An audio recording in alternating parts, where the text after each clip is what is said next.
Emergency तो देश की जनता आज भी नहीं भूली है। ये भी देश के संविधान का गला घोंटने जैसा था। भारतीय जनता पार्टी के भारी विरोध के कारण कांग्रेस की मंशा पूरी नहीं हो पाई। कांग्रेस और इंडी गठबंधन से जुड़े हुए दलों के मंसूबे पूरे नहीं हो पाए, अन्यथा वे इस कार्य को उसी समय यूपीए गवर्नमेंट के समय कांग्रेस कर देती। भारतीय जनता पार्टी ही एकमात्र पार्टी है जिसने बाबा साहब भीमराव अंबेडकर के मूल्यों और आदर्शों का पूरा सम्मान किया है। कांग्रेस का नेतृत्व पूरी तरह फेल हो चुका है, आप देख रहे होंगे। देखिए, इससे बड़ा सफेद झूठ दूसरा नहीं हो सकता है। कांग्रेस, समाजवादी पार्टी और इंडी गठबंधन से जुड़े हुए जो दल हैं, इनके इतिहास के बारे में भी हर व्यक्ति जानता है।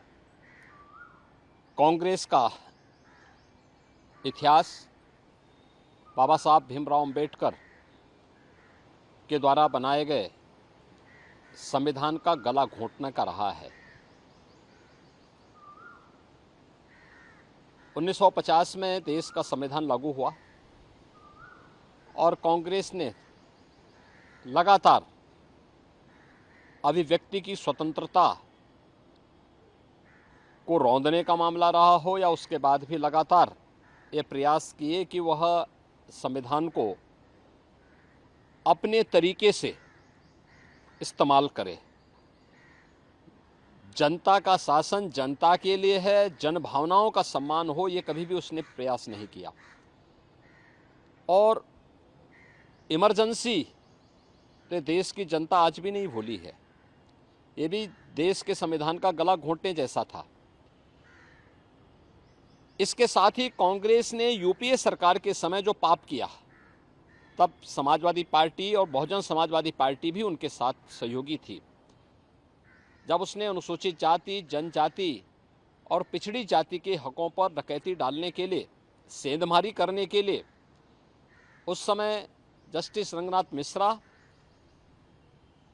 कमेटी और सच्चर कमेटी का गठन करके देश भर में संविधान विरोधी कार्य करते हुए धर्म के आधार पर आरक्षण देने का कुत्सित प्रयास किया था।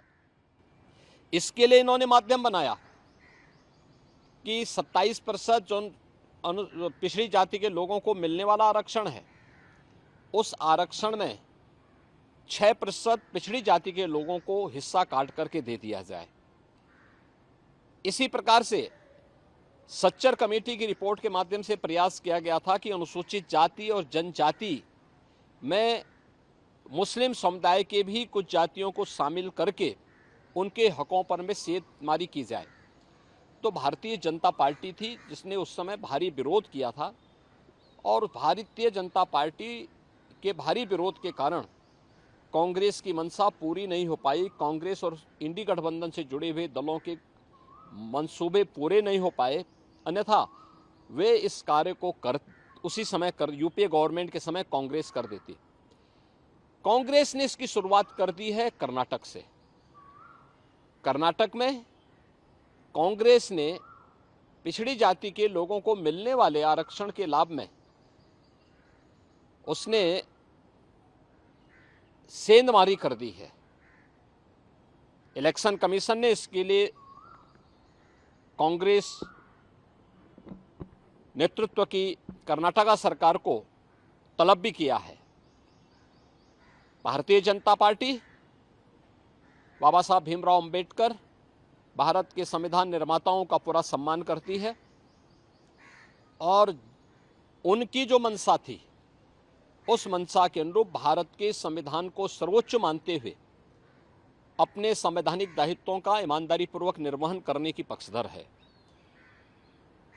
भारतीय जनता पार्टी ही एकमात्र पार्टी है जिसने बाबा साहब भीमराव अंबेडकर के मूल्यों और आदर्शों का पूरा सम्मान किया है, पंच तीर्थों का निर्माण किया है और 2025 का वर्ष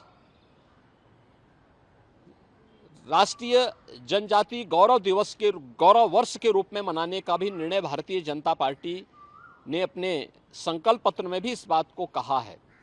स्वाभाविक रूप से भारतीय जनता पार्टी धर्म के आधार पर किसी भी प्रकार के आरक्षण का विरोधी है, क्योंकि भारत का विभाजन धर्म के आधार पर हुआ था, मजहब के आधार पर हुआ था।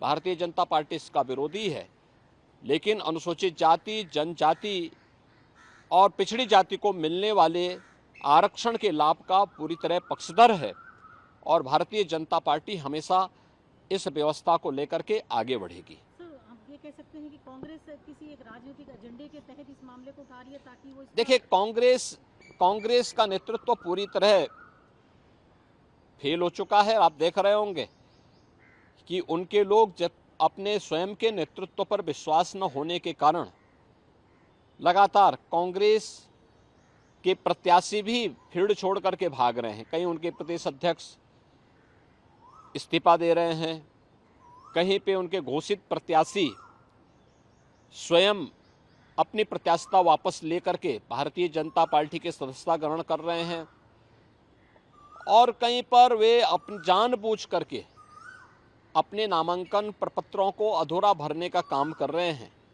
ये नेतृत्व के प्रति इससे बड़ा विश्वास दूसरा नहीं हो सकता है।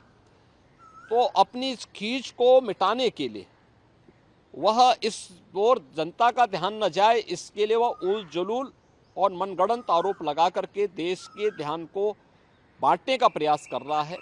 लेकिन ये देश जानता है, इस देश की जनता जनार्दन जानती है, कांग्रेस, समाजवादी पार्टी और इंडी गठबंधन के नेताओं की वास्तविकता को जानती है और उनके मंसूबों को कभी भी देश की जनता जनार्दन पूरा नहीं होने देगी। बड़ा सफेद झूठ दूसरा नहीं हो सकता है। कांग्रेस, समाजवादी पार्टी और इंडी गठबंधन से जुड़े हुए जो दल हैं, इनके इतिहास के बारे में भी हर व्यक्ति जानता है। कांग्रेस का इतिहास बाबा साहब भीमराव अंबेडकर के द्वारा बनाए गए संविधान का गला घोंटने का रहा है। 1950 में देश का संविधान लागू हुआ और कांग्रेस ने लगातार अभिव्यक्ति की स्वतंत्रता को रौंदने का मामला रहा हो या उसके बाद भी लगातार ये प्रयास किए कि वह संविधान को अपने तरीके से इस्तेमाल करे। जनता का शासन जनता के लिए है, जन भावनाओं का सम्मान हो, ये कभी भी उसने प्रयास नहीं किया। और इमरजेंसी तो देश की जनता आज भी नहीं भूली है। ये भी देश के संविधान का गला घोंटने जैसा था। इसके साथ ही कांग्रेस ने यूपीए सरकार के समय जो पाप किया, तब समाजवादी पार्टी और बहुजन समाजवादी पार्टी भी उनके साथ सहयोगी थी। जब उसने अनुसूचित जाति, जनजाति और पिछड़ी जाति के हकों पर डकैती डालने के लिए, सेंधमारी करने के लिए उस समय जस्टिस रंगनाथ मिश्रा कमेटी और सच्चर कमेटी का गठन करके देश भर में संविधान विरोधी कार्य करते हुए धर्म के आधार पर आरक्षण देने का कुत्सित प्रयास किया था। इसके लिए इन्होंने माध्यम बनाया कि 27% जो पिछड़ी जाति के लोगों को मिलने वाला आरक्षण है, उस आरक्षण में 6% पिछड़ी जाति के लोगों को हिस्सा काट करके दे दिया जाए।